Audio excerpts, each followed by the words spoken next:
مساء الخير أعزائي المشاهدين من المركز الكردي للدراسات، حلقة خاصة أخرى مع الزميل الباحث والكاتب السياسي شورش درويش. تحياتي زميل شورش. تحياتي دكتور طارق، صار لنا زمان ما تواصلنا عبر المركز الكردي للدراسات. تحياتي لك من وللمتابعين. شكرا عزيزي، من القامشلي مباشرة. صحيح. شعبيتر ونيبه. سباس. بعد كم سنة غياب؟ يعني فترات متقطعة لكن سنوات غياب طويلة. نعم، الحمد لله على السلامة.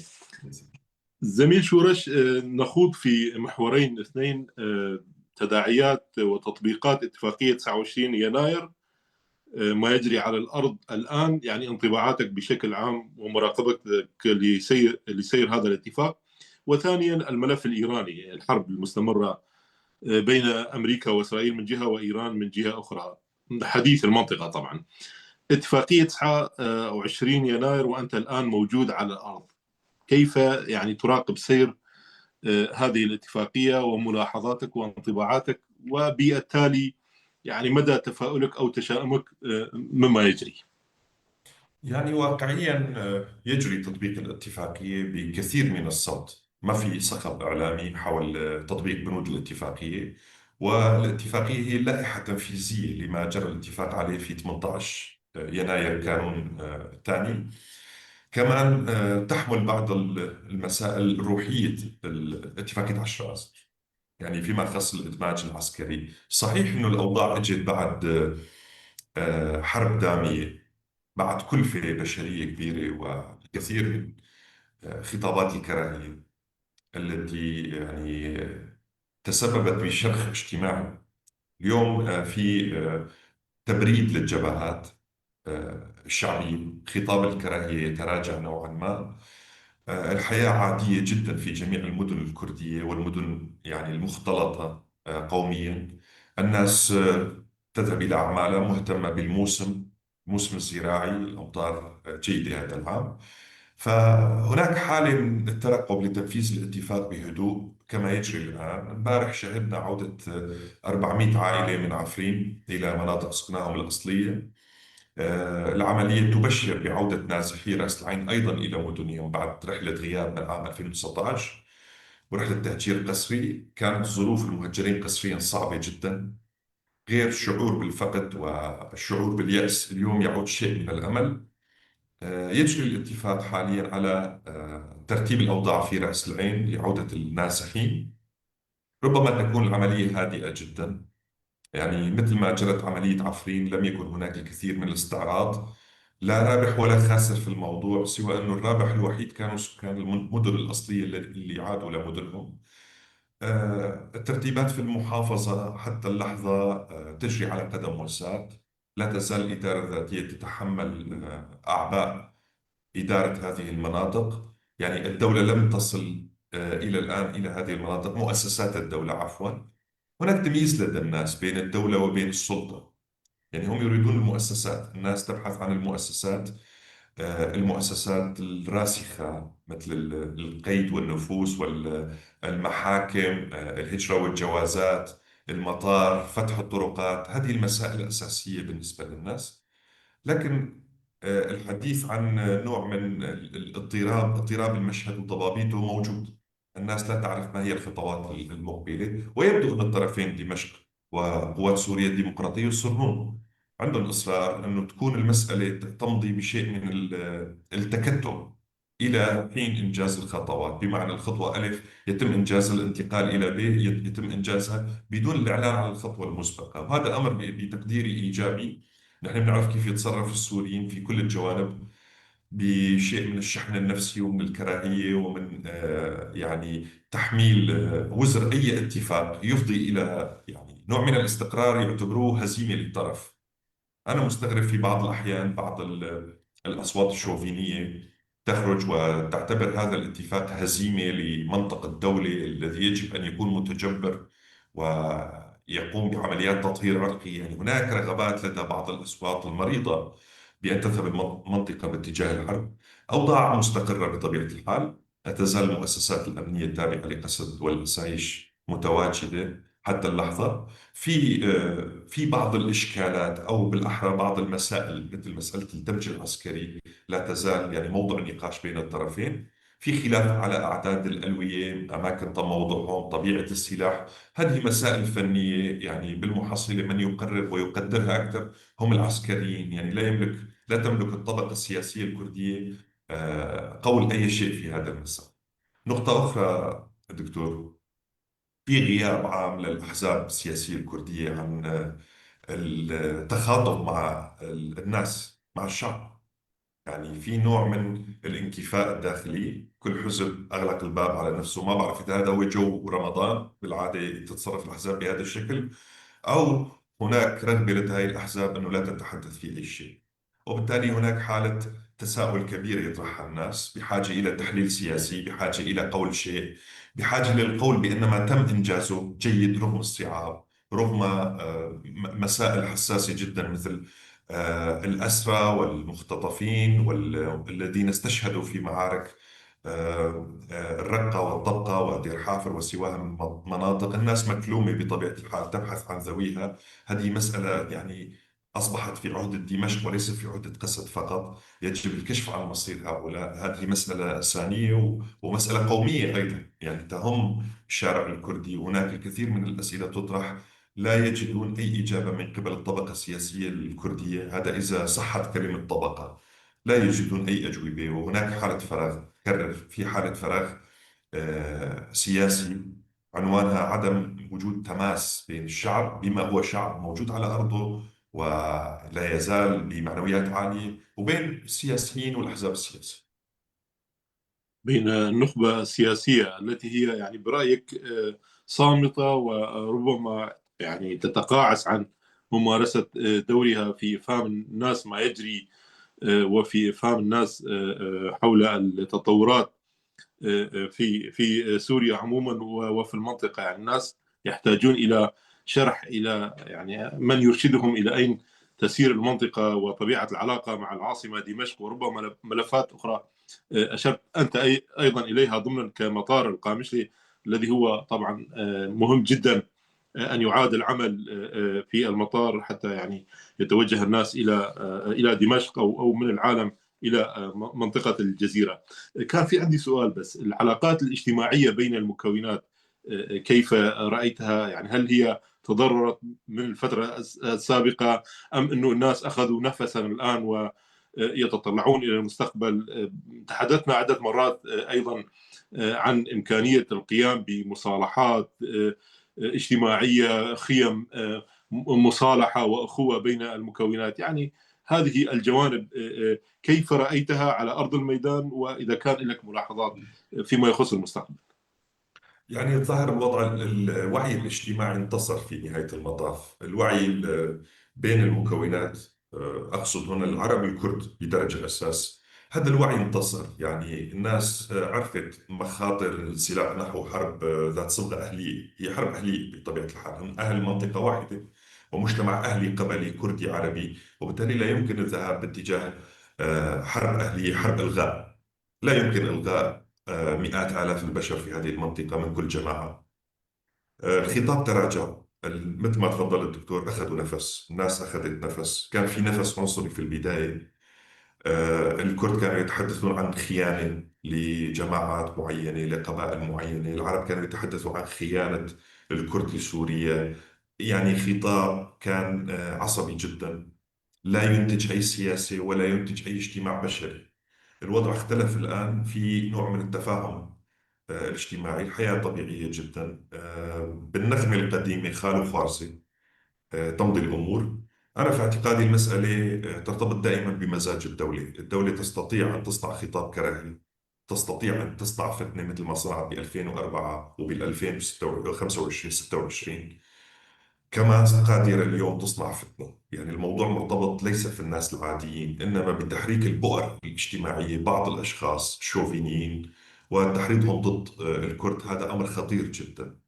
تراجعت هذه المسألة لحد كبير، في نوع من التفاهم. في المناسبات الاجتماعية لا تزال الناس يعني تتواصل. أنا ملاحظ لعمل المحافظ الزيارات على الأقل، وليس العمل لم يبدأ بعد. الملاحظ بالمحافظة الجديدة الأستاذ المهندس نور الدين، الوفود التي تتقاطر للتهنئة هم عشائر المنطقة، يعني جبور وطي وشمر، يعني الموجودين في المنطقة يذهبون لتقديم التبريكات لمحافظهم الذي هو موظف إداري في المحصلة وليس موظف سياسي. لا يمثل الكرد فقط، يمثل العرب ومصالح العرب ومصالح المسيحيين ومصالح الكرد. وبالتالي هو كشخص موضع إجماع يستطيع من خلال سياسات المصالحة، السلم الأهلي، دعم المجتمع المدني والمجتمع الأهلي. يعني نقصد هون القبائل اللي يمكن أن يشكلوا الحل والعقد قبل أن تذهب المسائل باتجاه مشكلات اجتماعية. بالتالي في نوع من الانفتاح الشعبي بعد الغمامة السوداء اللي مرت نتيجة حرب السلطة على مواقع قوات سوريا الديمقراطية وتأييدها للمنطق الفتنة إلى فترة ما. نحن بنتفهم أن السلطة لديها الكثير من الخيارات والعدة لبسط هيمنتها والسلطة. هذه الهيمنة ترتبط في بعض الأحيان بمنطق خطاب الكراهية. ما في مشكلة، يعني إذا تطحن السوريين في مكان بالمحصلة سيكون المنتصر هو السلطة وليس الشعب من كلا الجانبين. هذا اللي حصل الفترة الماضية. الأمور ذاهبة باتجاه تطبيع اجتماعي، معلش نسميها كلمة تطبيع بمعنى عودة العلاقات إلى طبيعتها بين المكونات. في مدينة القامشلي وأنا زرت الحسكة وعامودة، ديريك وبعض المدن الأخرى، قركيلقي، رميلان، تربسبية، كل المدن اللي زرتها الناس تتفهم حساسية المرحلة، تعرف أنه الموضوع أكبر من روجافا أو الجزيرة أو شمال شرق سوريا أو حتى سوريا. الموضوع مرتبط بمناخ دولي وسياسة دولية تجاه إيران وبعض الملفات الأخرى ممكن نحكي عنها فيما بعد. الأولويات عند الناس اليوم هو انخفاض الأسعار، في غلاء فاحش، توفر العمل، التوظيف، تثبيت الموظفين في الأجهزة البيروقراطية والإدارية للدولة. هاي واحدة من الاهتمامات الكبرى للناس. أيضا هناك مراقبة كبرى من الناس تحديدا من الكرد لتطبيق اتفاقية 13 أو مرسوم 13 الرئاسي. هذا المرسوم موضع جدل حاليا، يعني هناك بعض النقاشات عن الحصص الدرسية. كيف ستمضي الأمور؟ هل سيجري تنفيذ ذلك؟ المؤسسات التي أقامتها الإدارة الذاتية معية المجتمع الأهلي الكردي، مؤسسات اللغة، التعليم، الثقافة الكردية، الفولكلور، الموسيقى، المحطات الإذاعية والتلفزة. كل هذه المسائل يجب أيضا أن تتحول بعضها، مثل ما فهمت أنا من جنرال مظلوم عبدي في أحد حواراته، بأنه ستصبح مديريات، يعني مديرية اللغة الكردية الخاصة بتطوير اللغة الكردية أو تطوير المناهج أو كذا. فيعني هناك أفكار واعدة. إذا لم يتم إساءة استعمال هذا المرسوم وتفسيره مثل ما كان يجري تفسير اتفاقية 10 مارس آذار، دائما مزاج السلطة كان متعسف في التفسير. إذا تم تفسير اتفاقية 13 أو مرسوم 13 عفوا بنحو تفسير 10 مارس، فنحن ذاهبين باتجاه تصعيد في المطالبات الكردية. الكرد ليس لديهم ترف للتنازل أكثر، لديهم رغبة في الذهاب باتجاه الاندماج بالدولة السورية، لكن بشروط تحفظ مكانتهم، تقديرهم واحترام. نعم. يعني في عدة إنجازات أو يعني تطورات حصلت على أرض الميدان. اليوم قرأت إعادة فتح وتأمين الطريق M4 بين الحسكة وحلب. كان في تبادل للموقوفين. أنا أعتقد أنه الأفضل استخدام كلمة موقوفين وليس كلمة أسرى. يعني كلمة أسرى كلمة كبيرة وربما يعني تخلق توترا. أسرى بين أبناء الوطن الواحد كبيرة شوية. تبادل الموقوفين. دفعة ثانية من المهجرين رجعوا إلى عفرين كما أنت أيضا أشرت. وتعيين سيبان حمو معاون لوزير الدفاع المنطقة الشرقية. يعني هذه خطوات ميدانية تجري على الأرض. فيما يخص الخطاب الإعلامي من جانب السلطة، أسألك عن نبرة هذا الخطاب. هل يعني خفت الحدة تجاه الكرد وقست؟ هل رأيت تغييرا في هذا الخطاب مؤخرا؟ ثم يعني قضية أيضا خصوصية محافظة الحسكة. دائما كنا نتحدث عن المنطقة الشرقية، في الحقيقة كنا نتحدث بشكل خاص عن الحسكة، لأنه الحسكة فيها مزيج كبير من القوميات ومن الأديان والطوائف، بخلاف الرقة نوعا ما وبخلاف دير الزور. الحسكة لديها وضع خاص. أيضا أسألك عن هوية أهل الحسكة، يعني هل لاحظت في هوية اجتماعية مجتمعية خاصة بتلك المنطقة، الخال والخارزي، ويعني الجيرة ووجود كنائس، وكان في أيضا كنيسة يهودي وحارة يهودي وسوق يهودي، والقرى الإيزيدية والأرمن، ويعني نحن والشيشان والتركمان. هل رأيت تبلور ما لهوية حسكاوية جزروية جامعة؟ يعني مسألة الهوية ممكن نحكي عن فضيلة واحدة للإدارة الذاتية. إذا كان لديها آلاف المساوئ، الفضيلة الكبرى والأعظم هي الحفاظ على السلم الأهلي في المنطقة، الحفاظ على العلاقات الاجتماعية بين السكان، عدم وجود تمييز عنصري بين كردي وعربي والسورياني. هذه مسألة هي الأهم بتقديري، هي أهم ما تحقق خلال حرب سوريا. كان فيها الخطاب، كان السوريين يأكلون قلوب سوريين، كانوا يقطعون رؤوس بعض وينفذون إعدامات ميدانية. كان الوضع مختلف في هذه المنطقة. كان هناك نوع من الحكمة والكثير من التعويل على الروابط الاجتماعية. أنا باعتقادي في هوية حسكاوية ستتبلور، هذا إذا نجح المحافظ في مسعاه في عمله ووضح أنه الحسكة هي منطقة تآخي. مو عيب نحكي عن التآخي اليوم، تآخي المكونات، مضطرين يعيشوا مع بعض. ربما نستخدم مفردة أخرى مغايرة مثل التعايش الاجتماعي أو التعايش حتى السياسي بين الأطراف السياسية. ممكن يتعايشوا، يكون في أحزاب قومية من كل الأطراف. هذا بيخلق واقع، عفوا، يخلق واقع ومزاج اجتماعي موحد لدى كل السكان بأنهم معنيين. اليوم الأولوية لدى الناس هو الموسم، الموسم الزراعي.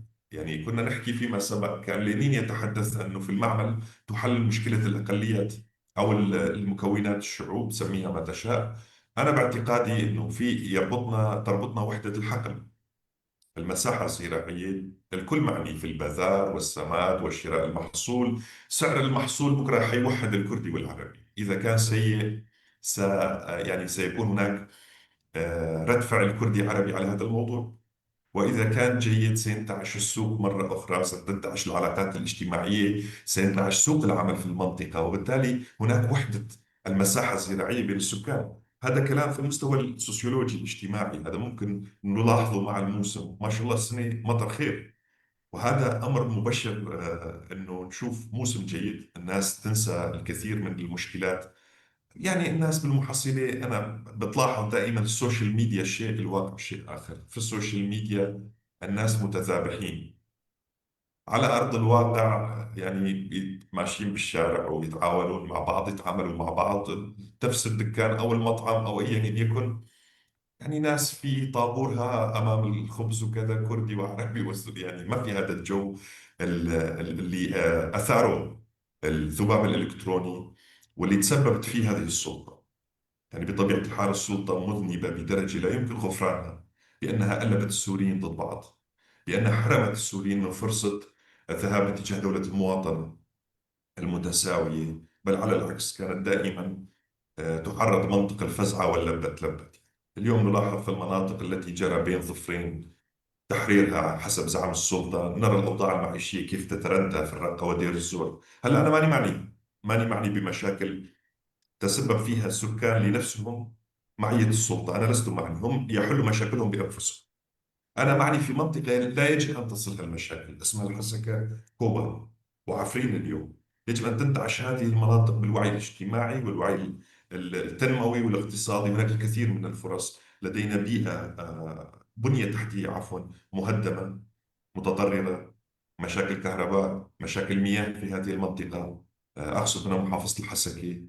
هذا إذا ما كان نتيجة فقط للحرب، إنما للحروب والاستعداد للحروب التي لم تجعل هذه المنطقة تكون مستقرة.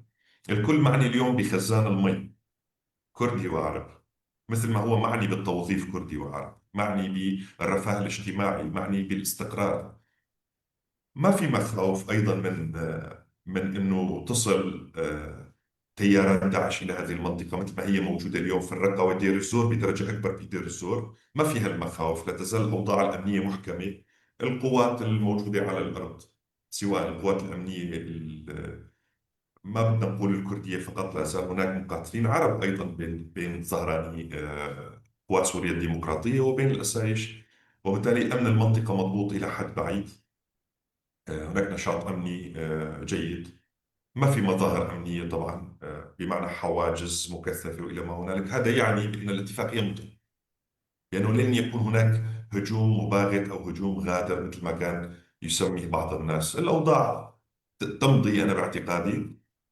مع ذلك خطاب الكراهية اللي سألت عنه تراجع في سفح الإعلام، وهذا دليل آخر على ما قلناه خلال سنة كاملة. اللي كان بإيده زر تحريك خطاب الكراهية كان موجود في دمشق، اللي كان بيمشي الأمور باتجاه التصعيد وتحريض الذباب الإلكتروني وخطابات العنف وخطابات العدمية السياسية كان موجود في دمشق، وليس في القامشلي، وليس في خارج الحدود مثل ما كان عم يحكوا بعض الأحيان أنه في أطراف خارجية. لا، كانوا أطراف داخلية، ربما متعاونين مع خارج معين، ربما مع تركيا، ربما مع دولة أخرى. لكن اللي اتضح أنه كبسة الزر هالمرة رفعوا إصبعهم عنه. نعم. هناك عودة للمهجرين الآن إلى عفرين، وأنت أيضا يعني التقيت بالمهجرين من رأس العين. هؤلاء أيضا يعني يتحركون للعودة إلى قراهم ومدنهم. ما هي انطباعاتك خلال يعني حديثك مع المهجرين؟ الوضع بعفرين مختلف. عفرين 95 96% من سكانها كرد، وبالتالي البيوت حتى لو هدمت سيعود المهجر قسريا إلى بيته ضمن فضاء كردي موجود في عفرين. حتى وإن كان الأمن العام بعض عناصره من الإخوة العرب، لكن بطبيعة الحال البيئة الاجتماعية هي بيئة كردية. الوضع في رأس العين مختلف دكتور. كرد وعرب، شيشان، سوريان، آشوريين، أرمن، يعني طبيعة المجتمع لا تسمح بالذهاب باتجاه عودة تحمل ملامح يعني ملامح إغاظة الطرف معين أو منعه.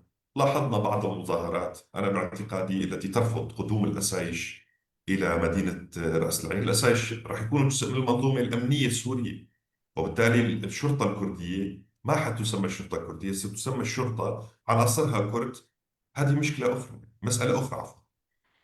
بعض الناس خرجوا في مظاهرات، يعني عشرات لم يتجاوزوا عشرات، خرجوا في مظاهرات ضد عودة الأسايش لبسط الأمن في تلك المنطقة وعودة الناس. شورش عفوا، بس يعني كان هذا في البداية، في يمكن بداية الاتفاق أو الحديث عن إعادة المهجرين إلى رأس العين. مظاهرات أنا أيضا شفتها معزولة، تشبه المظاهرات المعزولة المحدودة التي يعني شهدتها يمكن تلبرك وتلحميس، وبعد ذلك خلال صحيح. جولة اسمح لي أنا أسجل ملاحظة على الموضوع. تفضل. بعض المظاهرات خرجت لأنهم سيطروا على أملاك سكان يخافون أن يأتوا قبل حلول الموسم.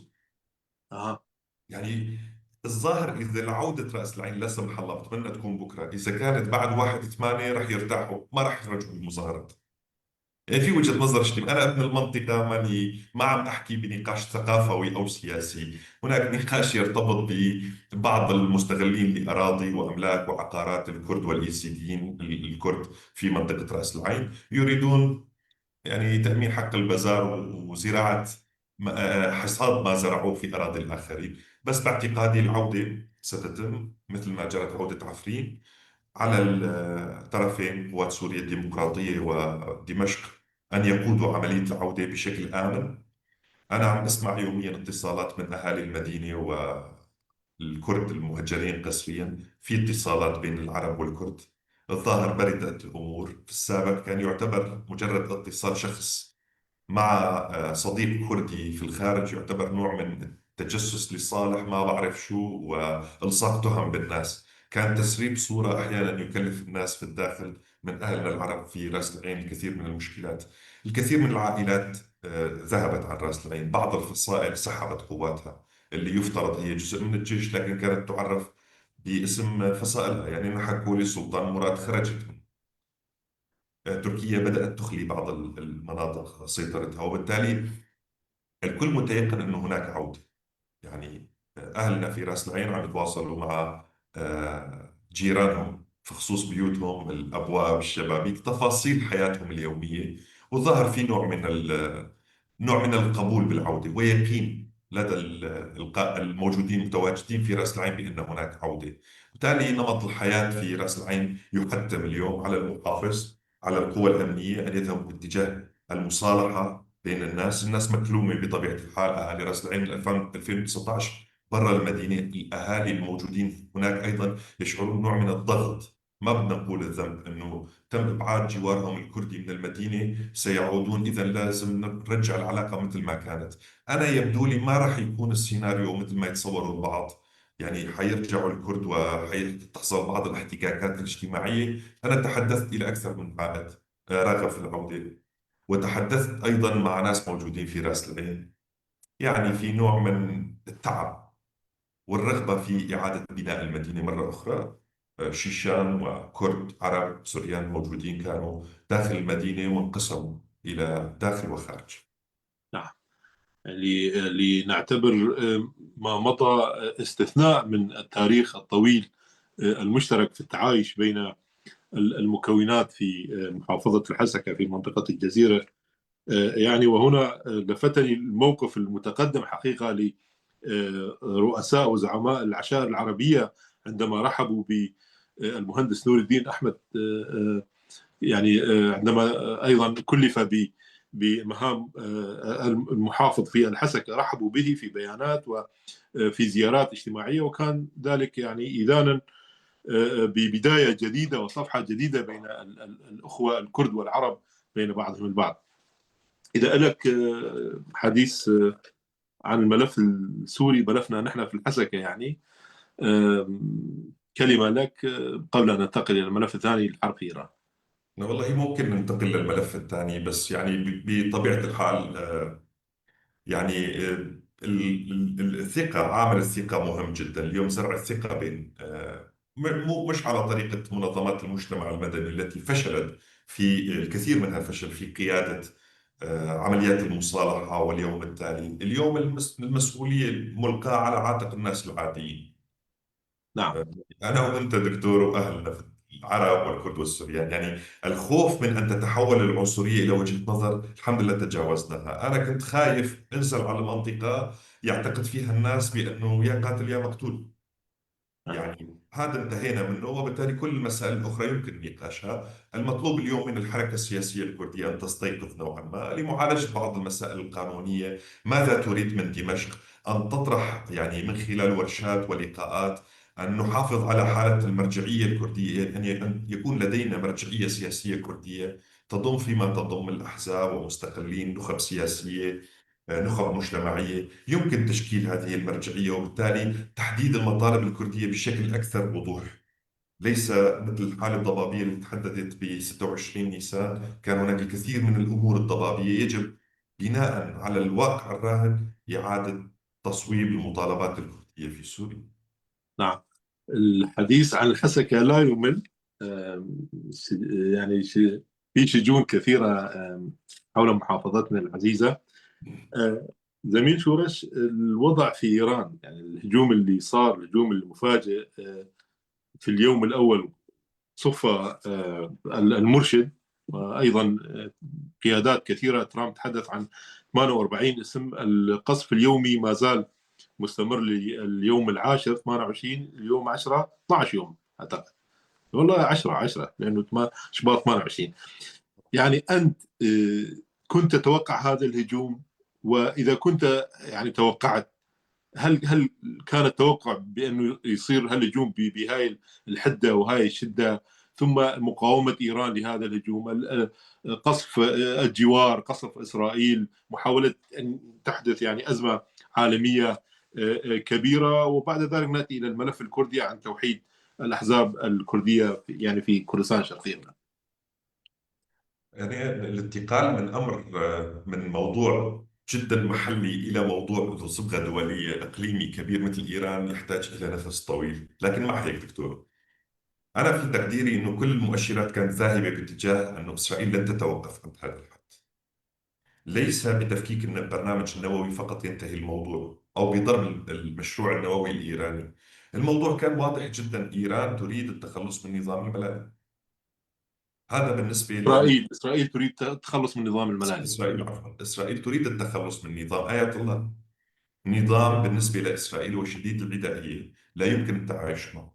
لدى الولايات المتحدة أيضا وجهة نظر تتقاطع مع إسرائيل.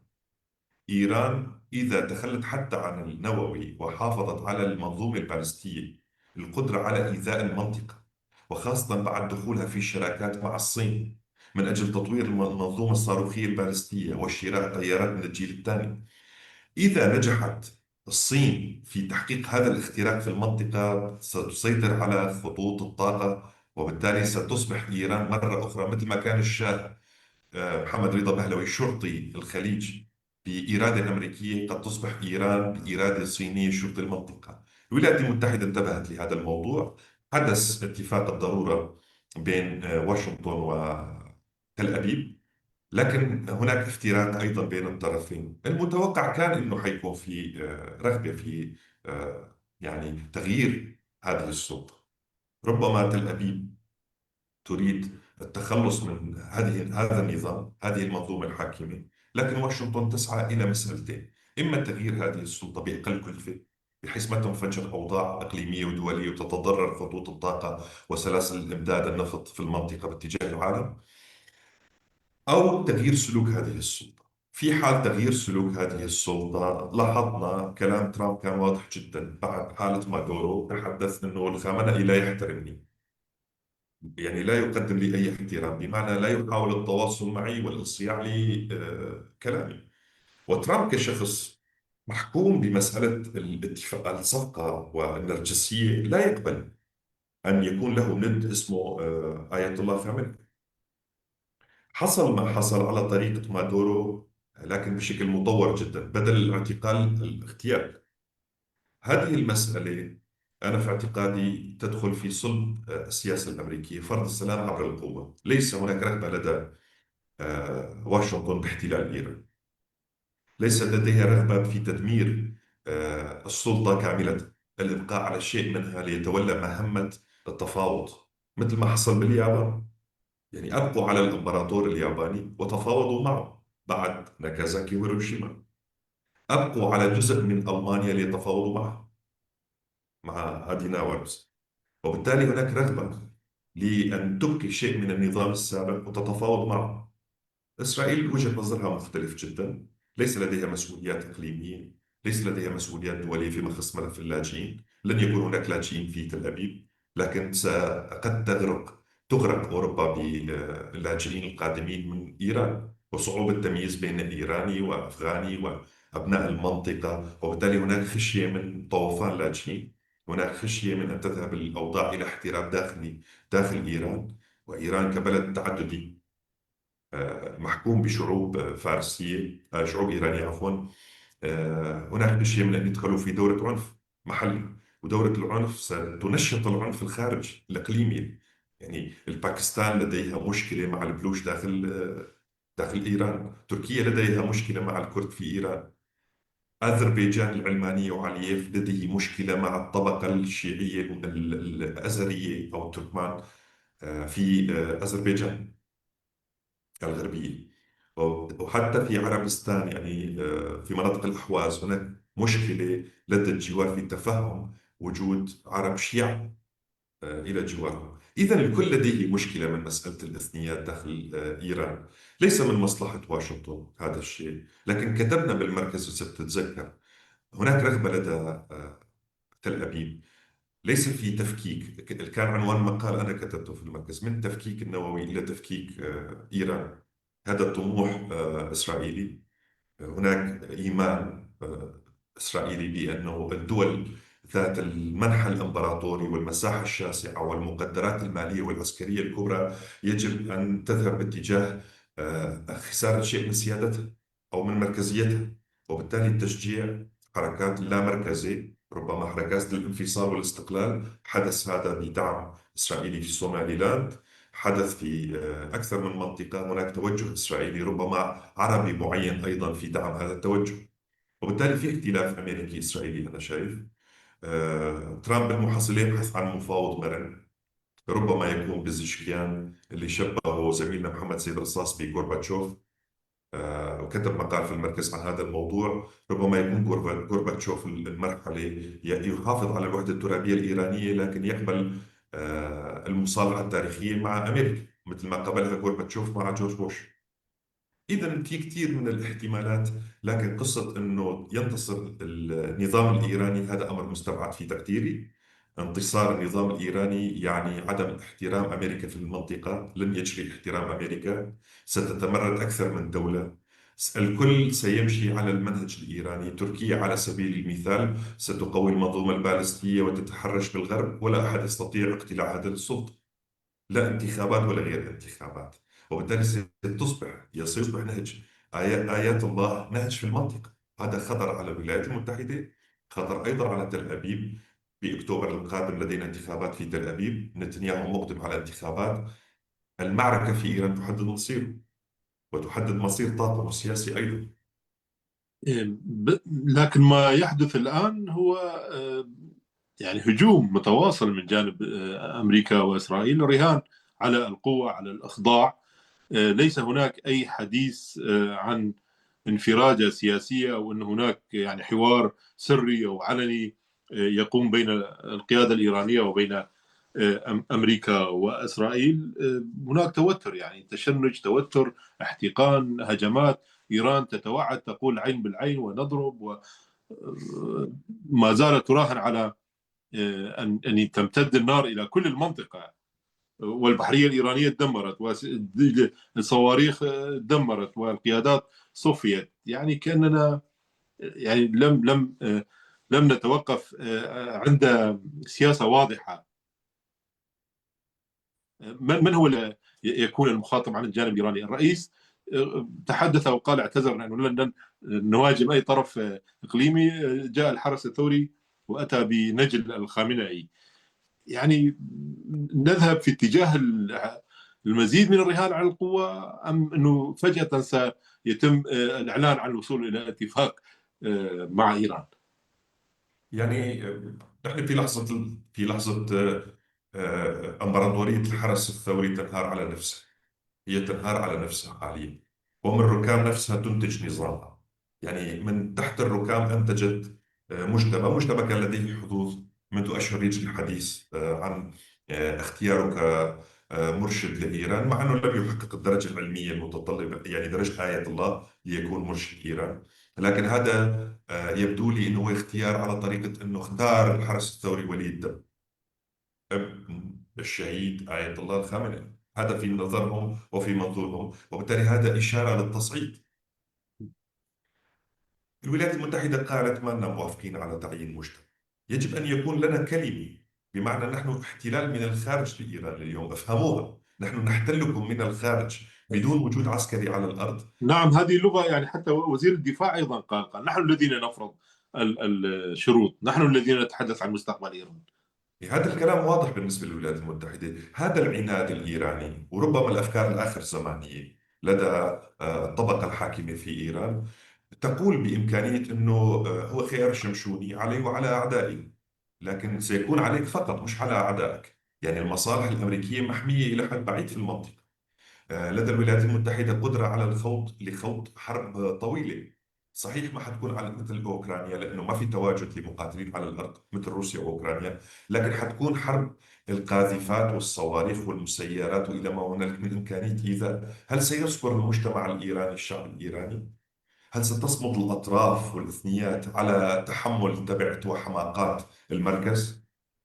أنا في اعتقادي لن يصبروا. بالمحصلة الكردي لا يريد دفع ضريبة ما اختارته النخبة الفارسية الأزرية الحاكمة، ما هو مسؤول عنه، ولا العرب في الأحواز ولا الأذريين على المدى الطويل سيدفعوا هذه الكلفة. وبالتالي نحن عم نحكي عن كلفة مستعد يدفعها النظام الحرس الثوري. ما عاد نظام آية الله، صار نظام الحرس الثوري في اللحظات الأخيرة. مين حيدفع على الفاتورة غير المواطن الإيراني؟ أنا مستصعب الموضوع، إنه إذا استمرت سياسة الأنفاس وإنه إيران صبرها طويل، ما في بالحروب شيء اسمه صبر طويل.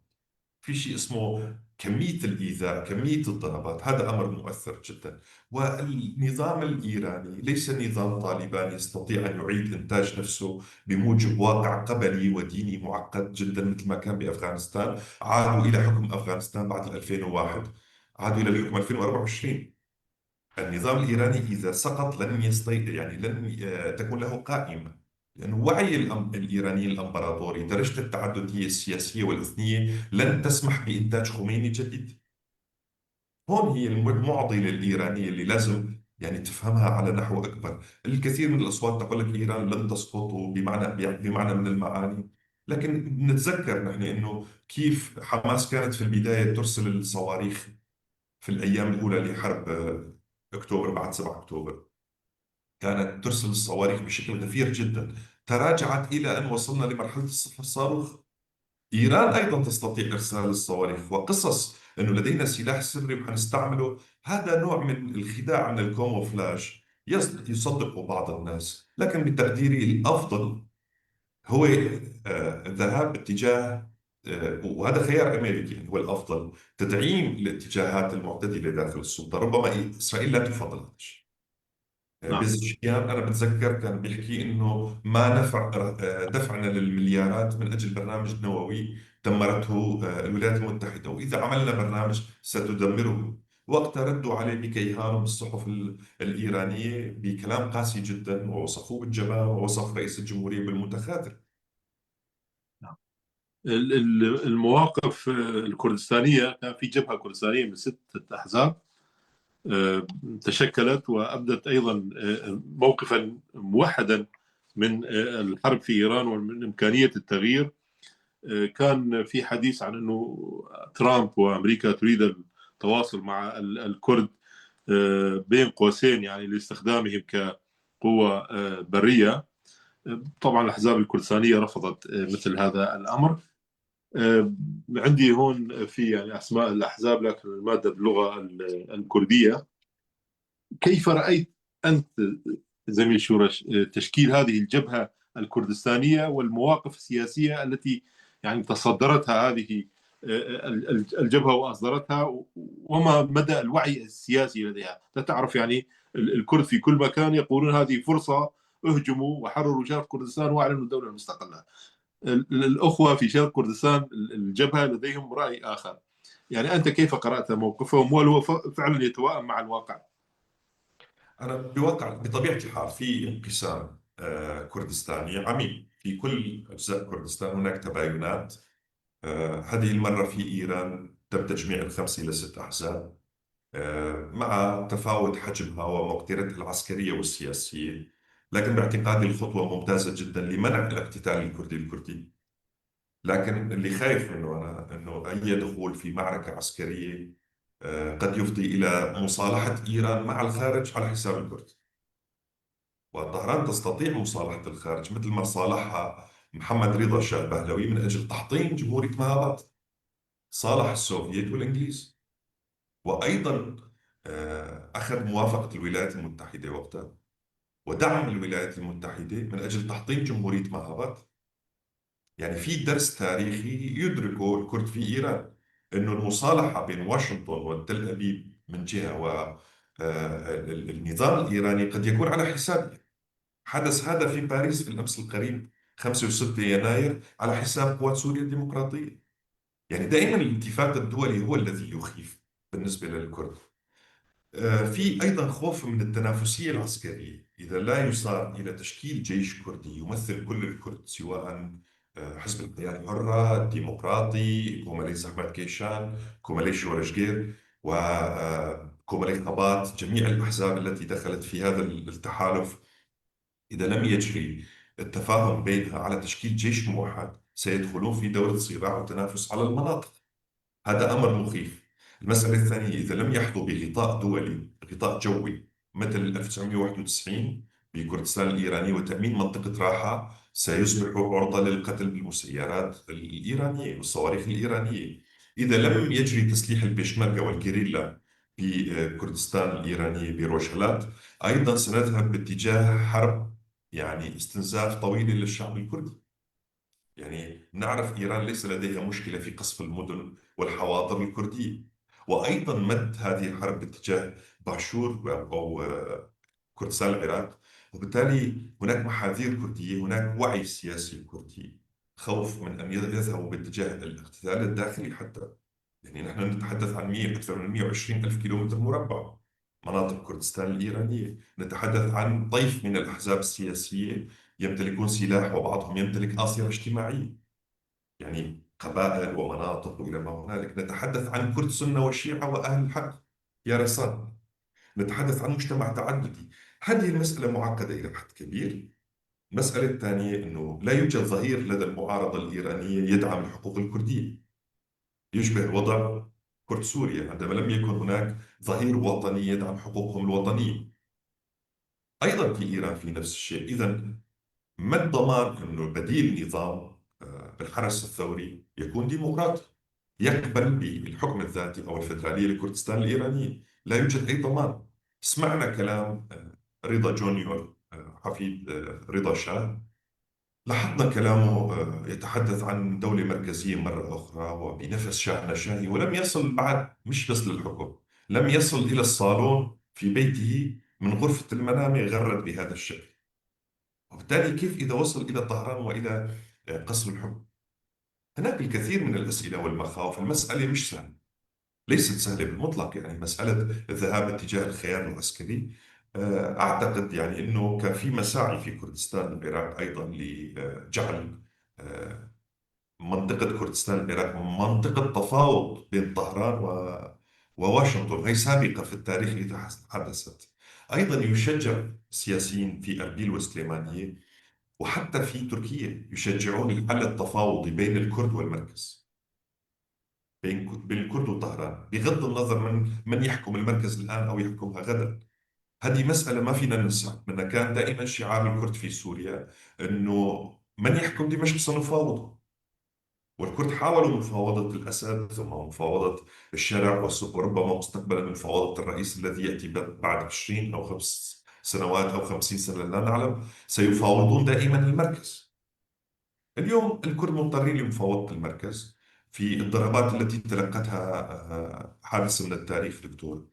بسنة 46 بشهر آب توجه القاضي محمد للقاء قوام السلطنة رئيس وزراء الشاه، وجرى الاتفاق على جعل كردستان ولاية سميت أوستان. يعني ولاية تسمى باللغة الفارسية أوستان كردستان. هذا الأوستان كان سيكون أكبر من مهابات، يضم سنندج ومناطق أخرى. تعرف أنت جمهورية مهابات منطقة صغيرة، منطقة حكم ذاتي صغيرة. هذه المرة قوام السلطنة أعطى الكثير من الإغراءات، لكن لم يكن هناك ثقة لدى القاضي محمد. وأيضا السوفييت ما أيدوا هذا المنحى، الذهاب باتجاه قبول بالتفاوض مع طهران. اليوم أيضا الولايات المتحدة ليس لديها نية للذهاب باتجاه الكرد باتجاه التفاوض مع طهران على حقوقهم القومية. مش بس الولايات المتحدة، إسرائيل أيضا لديها وجهة نظر في هذا الموضوع. وبالتالي هناك من يلجم الكرد للذهاب باتجاه عملية سياسية. أيضا لدينا مشاكل ثقة. السلطة نفسها قتلت شرف كندي وعبد الرحمن قاسملو والكثير من رموز حزب الحياة الحرة، وكوماليس أحمد كيشان وكوماليس جورج جير وغيرها من الأحزاب والجماعات السياسية الموجودة على الأرض. وبالتالي هناك مسألة ثقة. لا يمكن الثقة بنظام يمكر إلى هذه الدرجة. وتاريخيا نتذكر من سمكو أغا شيكاكي إلى لحظتنا الراهنة لم تتوقف يد إيران عن التنكيل حتى المفاوضين الكرد. داخل هذا المزاج العام دكتور، أنا أستصعب الذهاب باتجاه خيار الحوار مع طهران في هذه اللحظة، وبالمقابل الذهاب باتجاه الحرب المباشرة مع طهران. سيكون لدى كرد إيران الكثير من الصبر الاستراتيجي، والمطلوب الحفاظ على الائتلاف، ائتلاف الأحزاب الستة. هذا الائتلاف ضروري لكي لا يجري اختراق المتن السياسي والعسكري الكردي. هناك مسألة أخرى بالمناسبة لا نثيرها في الإعلام العربي أو في الإعلام الكردي، وهي مسألة الجحوش. هناك الكثير من القبائل الكردية معروفين بالمرتزقة يخدمون طهران ضد بني جلدتهم، شيء مثل حركة حراس القرى في تركيا والجحوش في إبان الثورة الكردية في العراق. هناك هذه الظاهرة أيضا، كيف سيجري التعاون معهم؟ هل سيكون السلاح؟ هم مسلحين، شيء مثل البسيج مسلح من قبل الدولة الإيرانية، مهمتهم ضبط المنطقة الكردية وتخوم المناطق الكردية. هاي كمان واحدة من المشاكل لازم نتوقف عليها عن تحليل الوضع الكردي في إيران. نعم. يعني هذه قضية مهمة، ينبغي الإشارة إليها لكي يعني يعلم بها أو يتحقق منها المشاهد الكردي أيضا، يعني يعرف بأن هناك في قبائل أو مجموعات مسلحة من الدولة ولديها إمكانات عسكرية أكثر من الثوار الكرد، وبالتالي احتمال أن تحدث حرب أهلية كردية ويعني نخرج من حال سيء إلى حال أسوأ.